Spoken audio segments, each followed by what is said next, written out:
anyone else, they'll have that to see as well, just to Okay. see who you are, what brought you to PCA, and then you can just assume that we've already gone through the intro and the first principle, and you can jump right into Elm Tree of Mastery. Awesome. Sounds great. Again, my name is Brian Rutz. Currently living in Milwaukee, Wisconsin. Big advocate of sports. Played high school sports, youth sports, and currently coaching Division III basketball at a school in Milwaukee. Recently just obtained my master's degree in sports psychology. And when I came across PCA and the opportunity to work with youth or help individuals that work with youth and allow them the opportunity to have a positive impact on youth, I thought it was a great company, great organization. So that's why I reached out to Ruben, and that's why I'm talking about my second principle, the Elm Tree of Mastery. So as I dive in, as we just got done talking about the emotional tank, how important the emotional tank is to be at a full level when we're working with our youth. It's vitally important for that to help youth be able to grow once they come to that level of how do I increase my talent and my productivity while I'm playing. So this is where the Elm Tree of Mastery comes in. And when I look at the Elm Tree of Mastery, I kind of bring in my sports psychology side of things. And I know a big part, as we talked about, of PCA is Carol Dweck and her mindset. She talks about the fixed and the growth mindset. And that really comes in strong here. So the Elm Tree of Mastery is broken down into the scoreboard definition, which was kind of more of a fixed mindset, which I think most of our children today or our youth that we work with are going to be stuck in this way. All of you are coaches and youth. How many times do you hear or see a child get upset when the score is 10-1? As coaches, everyone kind of gets in that fixed mindset, and that kind of hurts the youth, their confidence, to allow them to grow as an athlete. Okay, they kind of look at the score and they think, man, this is who I am. I'm down 10-1. I'm a bad player. Or I go out and I make a mistake. I'm a bad player. The coach is yelling at me. So at PCA, we talk about is the mastery definition or the growth mindset. So what we want to learn, we want our youth to understand is effort. Learning, and mistakes are okay. It's not the scoreboard. Like, we still keep score. Yes, you can. It's part of the game, but it doesn't define who you are. You're here to grow. That's what youth sports is all about. It's the opportunity to grow, to fall in love with the sport that can be a part of you, not just as a youth into high school and to college, but as you grow. And I kind of, when people talk about scoreboard definition and they talk about results, I think a lot of people kind of focus on the losing side of it, like losing, 10-1 in soccer. I don't know. When you hear that, does everybody agree in the audience? When I said results on the scoreboard definition, you believe it's more about how to keep your kids positive when they're losing? I don't know. Kelly, can you agree with that? You know what? Yeah, I think is your voice going in and out, Maggie and Ruben? Yeah, a little bit. Okay. Is it? It seems like you're like blocking the microphone or something. It doesn't seem like it's a computer thing. It seems like I didn't hear the last part of your question. Go ahead. Okay. So I think when we talk about like fixed mindset and scoreboard definition of results, we try to keep our kids focused on that.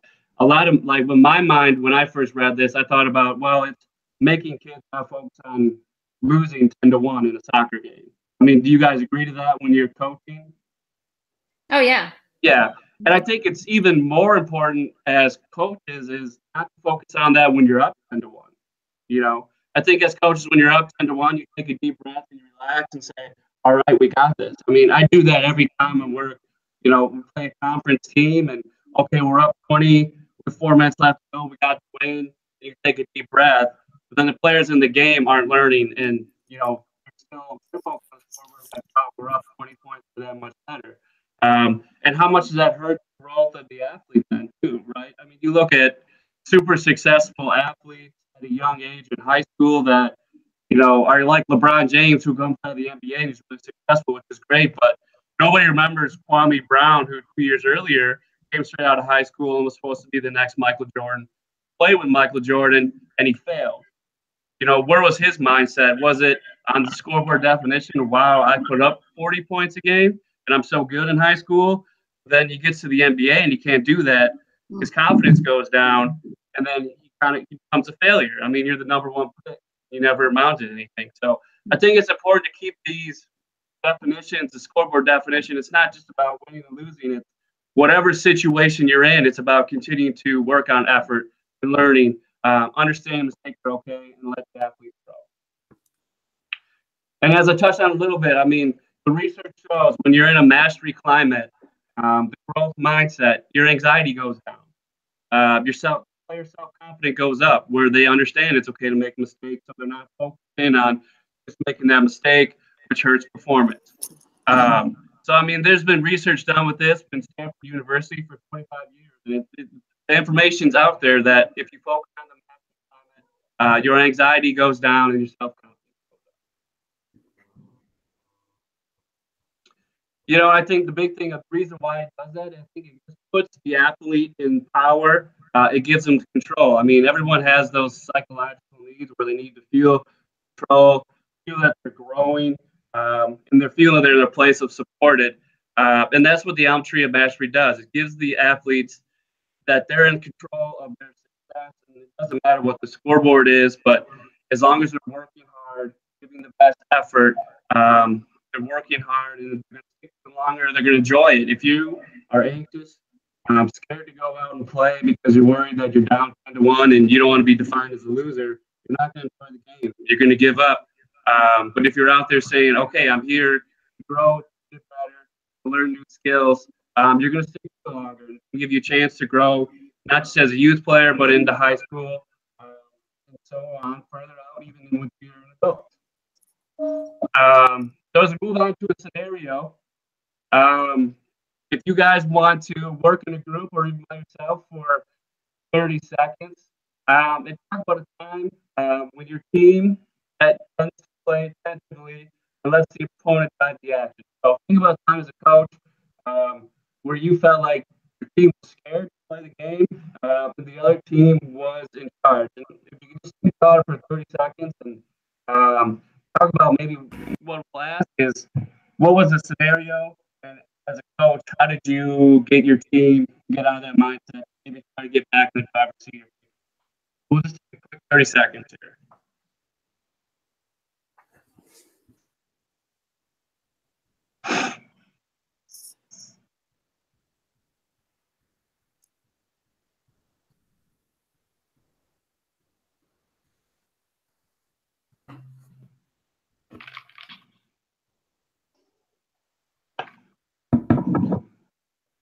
All right.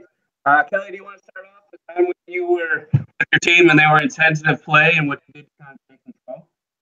Yeah. So when this happens in my team, I realize it's because they're scared of the other team usually. So maybe the other team's, bigger, faster, stronger. They beat us the last time around. So I just try to help my team focus on what they do really well. So, for example, if we're not shooting well in a particular game or our shots are off, but we're really good at passing, I'll just focus on possession. Like, I want you guys to just keep possession, keep passing the ball around, work on your defensive skills. And I try to just ignore the part of the game that they're not doing well and just pump them up on the parts that they are. Right. Awesome. Keep it single-minded, focus on one task, help improve. I mean, that's awesome. Ruben, how about yourself? So in volleyball, when you spike or attack, there's usually blockers in front of you. And oftentimes players are afraid to get blocked. And so they're tentative. They hit soft or they try to hit around the block, and it can oftentimes result in errors. And I had a team that did that a lot. And so we told them we wanted them to hit the block. Because just because the ball hits the block doesn't mean it's going to be blocked back down. It could, and that was our emphasis on attacking the second half of the season, and our offense got so much better. Yeah, that's great. I mean, just there's so much fear that I think that athletes have or youth have, and they're afraid to make them mistakes. So, they come back to that fixed mindset or that scoreboard definition that, if you get blocked and it doesn't go your way, that doesn't define you as an athlete. It means you just got to get back up and try again, and that's awesome. Maggie, how about yourself? So I coach water polo, high school girls water polo, and we had a game a couple weeks before the end of the season where we got the opportunity to play the team that had gotten second in state the year before, which is a really big compliment to our program that they're willing to play us. And I knew that our girls would be scared. We tried to talk to them before and just let them know that this is a great opportunity and you should feel proud that this team, you know, deems you worthy to as an opponent. And so go in, and even during the game, they still were scared because these girls are bigger and they were just truly better water polo players, which is fine. But we, you know, talked to them after the first couple minutes. We called a timeout and just said, listen, like, you guys are here for a reason. You know how to play. Focus, see what you can do, take some chances. And they definitely had a much better road after that play. That's awesome. I think it's interesting that when all three of you spoke, I mean, fear was kind of a common theme there. Everyone was a little bit intimidated or a little bit scared. And it's just so common that we face in sports, especially when we play teams that, you know, we feel that may be more superior than us, like how we get scared and how we're going to handle and react to things. And that's why, you know, it's important. If you guys want to pull your books out, you know, 21. Oh. I think everybody did a great job of a ritual that they did to help grow their team. But, you know, in the book, Power of Double Goal Coaching, you know, we have more examples and more great ways to help you guys benefit from, you know, the elm tree of helping do mastery. You know, and my favorite one is, you know, mistake ritual, which is on page 23. And I think this is a huge one to use with youth because, you know, the game's quick. It happens so fast. Whether you're playing volleyball and someone, you know, spikes it, you missed the big point down, and the player puts their heads down. They start, you know, they're upset and they're mad. That ball's coming right back. You know, in basketball, our team, we use it every day.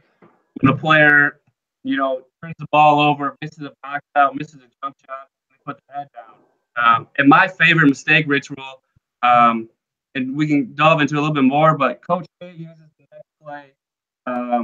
the next play phrase. Whatever happens, it's next play.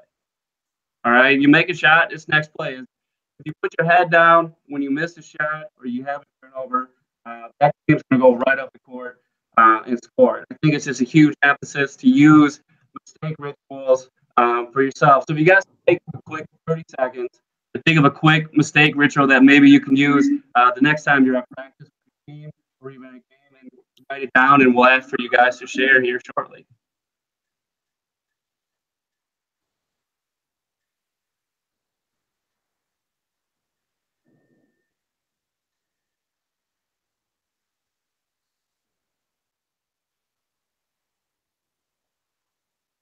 All right, Maggie, do you want to start first?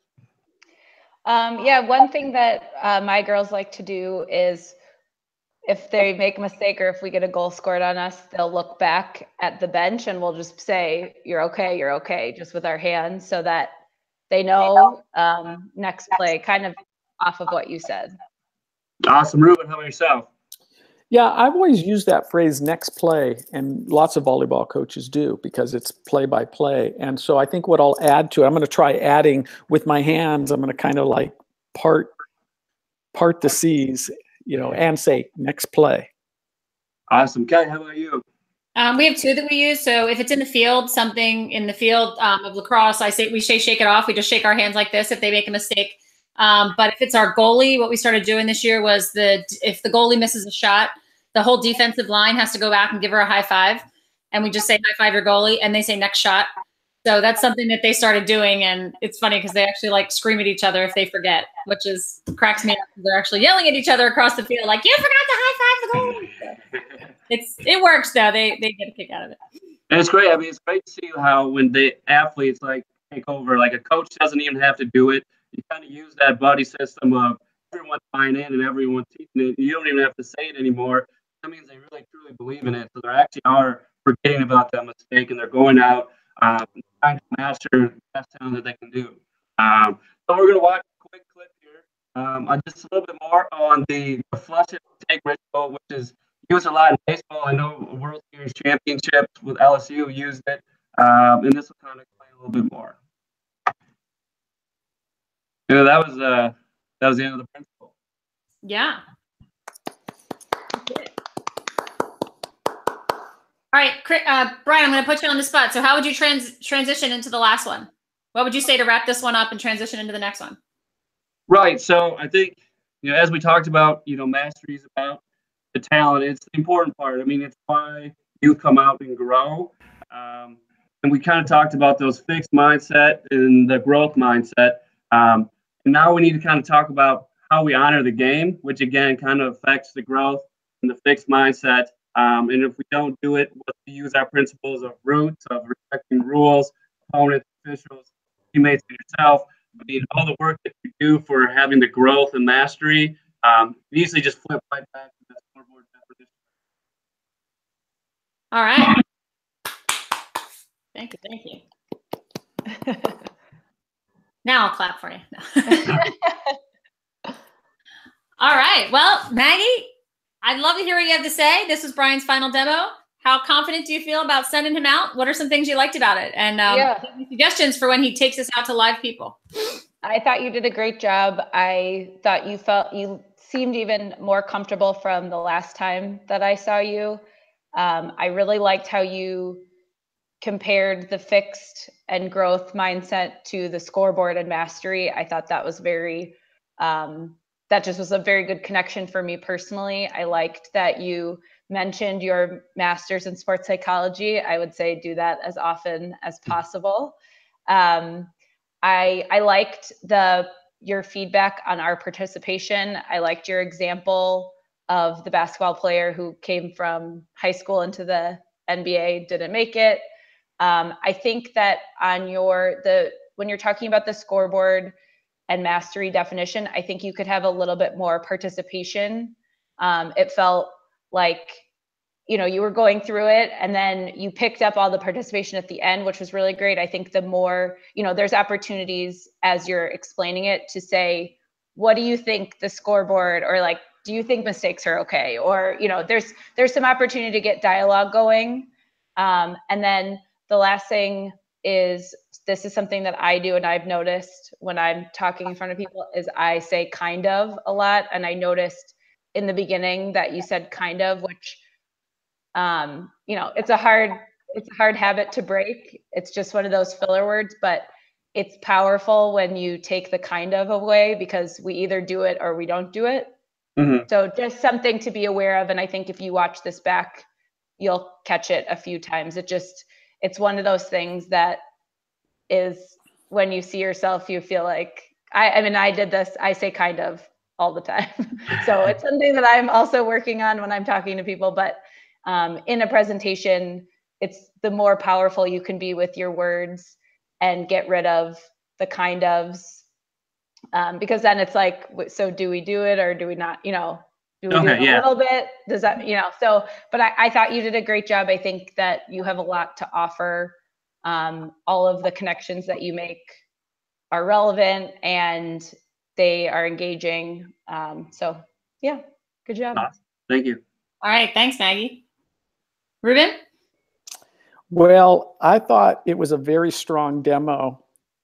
And Brian, I really liked it, enjoyed it. Thank you. I also thought that was a very strong 3 minutes of feedback you got from Maggie. I'm going to invite Maggie on all of these demos, no matter what. I've decided already. I just, Maggie, I think that feedback is just really good, helpful feedback. Hey, Brian, I look back and I have been able to be on all 3 of your demos. And to me, this one was definitely the strongest. Okay. It just felt like, to me, it felt like, okay, he's arrived, he's relaxed, he's being himself. He's covering the content, but it's his own voice, his own words. The slides are there to support just all those things that Kelly likes for us to do as trainers, and teaches us to do. I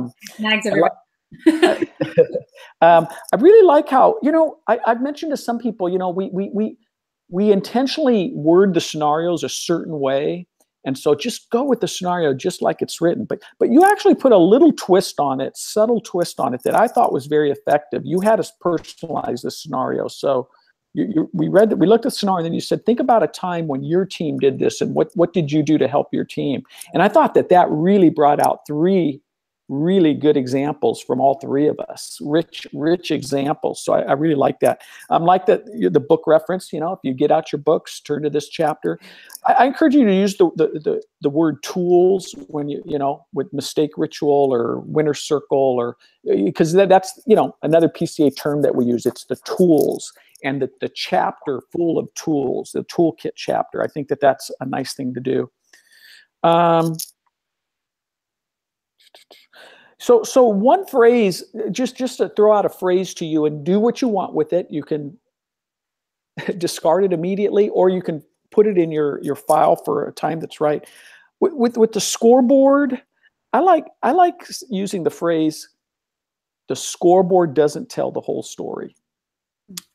In terms of, because we do care about the score, and we do care about winning. We just got to be careful because the scoreboard doesn't tell the whole story, and that can lead into more elaborate. It can be Maggie's thing of, okay, at PCA we think that the scoreboard doesn't tell the whole story. What do you think we mean by that? Mm-hmm. So there you go. That you get Maggie as part of yeah. I'm going to stop there, Kelly. Yeah, no, that's good. That's good. And I was just trying to think, what do I say? And I usually say the scoreboard is just one way to measure success.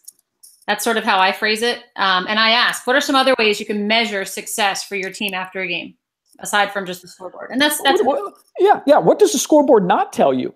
Right. Does the scoreboard tell you which team tried hard? Mm-hmm. Not necessarily. Yeah.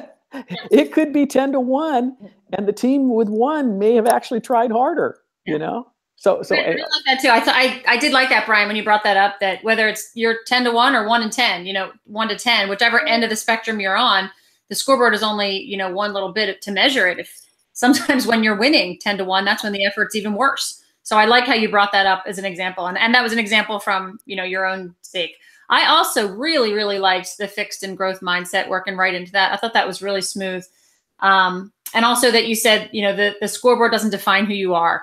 I think that's so important, just to even hit that home with athletes. Your success doesn't define who they are either. And, I'm coaching at the age where if girls do have a bad game, they cry. And the first time I saw that, I was like, wait a minute. I felt like that. What was the movie with Tom Hanks where he says there's no crying in baseball? I felt like saying, there's no crying in lacrosse. But a league of their own. I know. I have kids that, I had a little girl last weekend that cried because she didn't score a goal. And I said, Emma, it's okay. You had awesome passes. You played great defense. She said, yeah, but my dad was going to pay me $5 for every goal I score. Oh my gosh. They got to go to a workshop. Yeah, exactly. I'm like, I'm trying to beat against a win at all cost father that's going to pay his daughter for goals. So I just thought that was really good. Again, I love the, Kwame Brown. I love any stories. I think you had a bunch of them last time too. Just relevant right there, especially if it's something like local, your hometown. Obviously, you're in the know about sports, and that's huge. That gives you such credibility. The mistake ritual question, I think I love, again, as you said, think for 30 seconds, then you actually waited for 30 seconds. And I think, again, sometimes waiting for 30 seconds gives you time to regroup.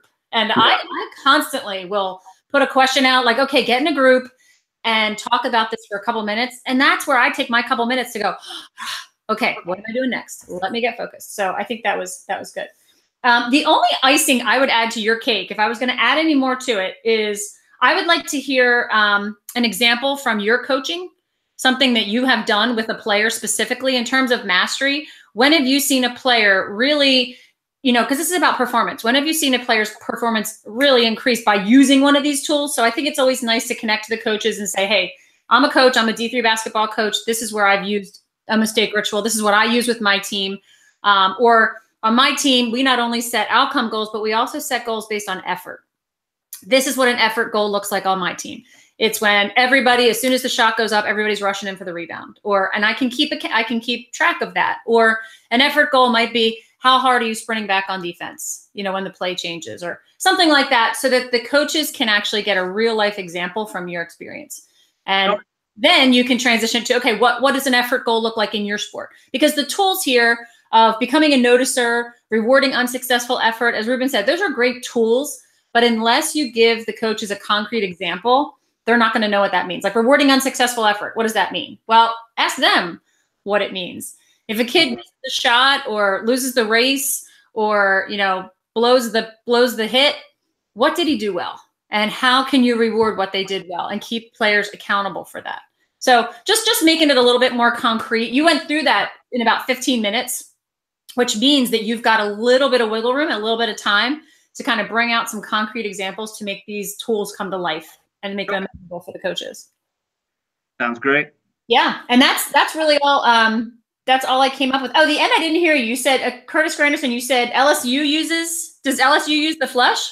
I thought they did. They might. Was it LSU or I may have gotten it wrong? Probably Cal State Fullerton. Yeah, that's what Yeah.